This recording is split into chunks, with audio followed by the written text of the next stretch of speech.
The one thing I always wrestle with people in a good way is fear, right?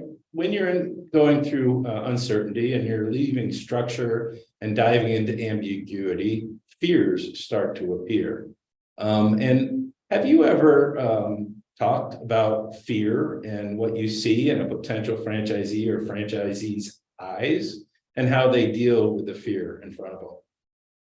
Fear is a huge problem. I mean, in so many ways, but certainly in franchising. I mean, because it's your job to support people who are interested in franchising, but it's only a small fraction who have the courage to pull the trigger and actually go for it. I don't do what you do, but even over the years, I can't tell you how many times people have come up to me and said, yeah, I've always been interested and, I want to learn more. And I share what I know. I'll refer them to people like you.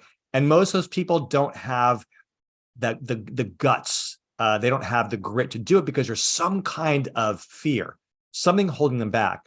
And I think fear, it does serve a purpose. It gives us pause, but I don't think it should freeze us. I think it should give us pause so we can ask the important questions. But I think we should make decisions not based on just on feelings, but on data as much as possible. Now, you're never going to have enough data that says 100% absolutely do this. There is zero risk. That's never going to be there. At some point, you need to feel that fear, but then go for it anyway.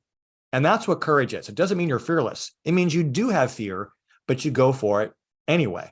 And anyone who's ever opened a franchise or expanded the franchise or hired an employee, agreed to maybe an expensive marketing campaign, they felt hesitation, maybe a little bit of doubt, but they went with the data and said, you know what, I'm going for it. And they reap the benefits of it. And so I think that it is okay to have some fear until the fear stops you from doing something that the data suggests that you should. So it's not just the fear of buying into a franchise. It's once it's there. Well, there's, again, do people always say, well, I want to wait till I have enough money before I hire an assistant manager? Well, maybe if you hire the assistant manager, that'll put things in motion to increase sales. Maybe if you go ahead and spend the money on marketing, then the sales will be there to justify it. At some point, you have to take some risk. You need a certain amount of courage. So it's okay to have the fear as long as it's not stopping you from making smart business decisions. That's excellent. That's excellent. One thing I always share with my candidates, because I transitioned out of executive role at Ford Motor Company for many years, my fear was not in my control. My fear was under the people who paid my salary or created my path to my next career opportunity. I found that as a entrepreneur, franchisee, that fear was something I controlled. And it was a beautiful thing. Because like Dale Carnegie taught us, right? If you have worry, replace it with action. And if you have fear as an entrepreneur, what do? You go fix it. Right. So thank you. I lack that quality. Like I'm sorry? I myself lack that quality that you have. Like for me, I don't feel that I can control my fear, but I can control my action.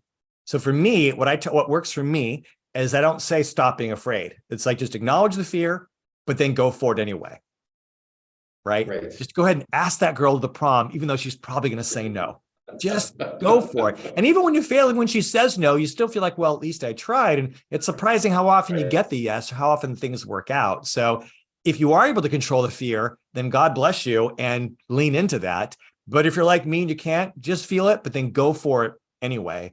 And then that's when you become unstoppable. I love the word that you use in your branding, empowered. And I think that's what it means, that we all have to tap into our power. And just because you have fear, it doesn't mean you're not still powerful, but you want that power to drive you and not the fear that might be holding you back.